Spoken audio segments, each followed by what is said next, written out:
Almost लाथिख' जानो थांगासिनो दङ बे एमपि इलेक्सन जोबनायनि उनाव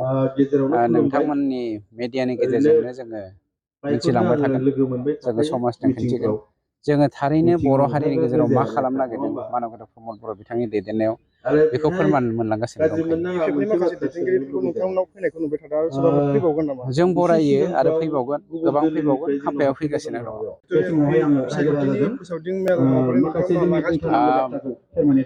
लकसभा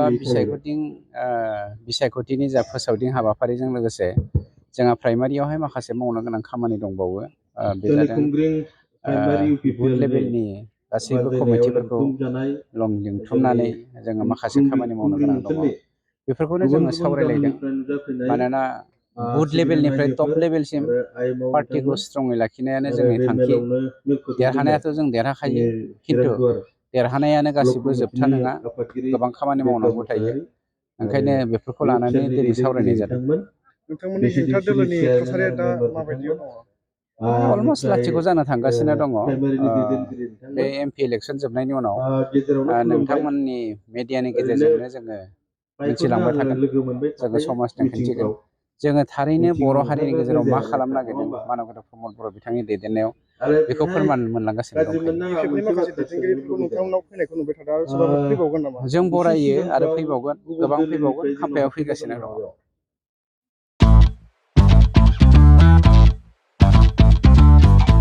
गोजोनथाव खौरां नोंथाङा नोंथांनि गला एबा अफिस फसंथानफोरखौ जोंख्लाब-माख्लाब साजायनो गोसो गैया नामा?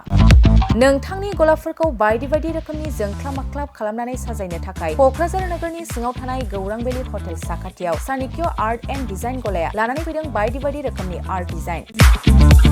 क'क्राझार नोगोरनि सिङाव थानाय गौरां भेलि हटेल साखाथियाव चाणक्य आर्ट एन्ड डिजाइन गलाया नोंथांमोननि थाखाय लानानै फैदों नोंथांनि गलाखौ जोंख्लाब-माख्लाब खालामनो गोबां रोखोमनि आर्ट डिजाइन बेफोर आर्ट डिजाइनफोरनि गेजेराव दं 3D signboard 2D signboard acrylic trophy SAP panel name plates retro' reflective signboard neon साइनबोर्डफोरनि आर्ट डिजाइनफोरखौ नोंथाङा चाणक्य आर्ट एन्ड डिजाइन गलानिफ्राय मोनफुंनो हागोन बेनि अनगायैबो इनग्रेविं सार्भिस आर्क्राइलिक लेटार काटिं एमडीएफ जाली काटिं लग' ग्राफिक्स डिजाइन आरो कास्टमाइज गिफ्ट आइएम्सफोरखौ नोंथांमोननि गलानि थाखाय चाणक्य आर्ट एन्ड डिजाइन गलाया लानानै फैदों आर्ट डिजाइन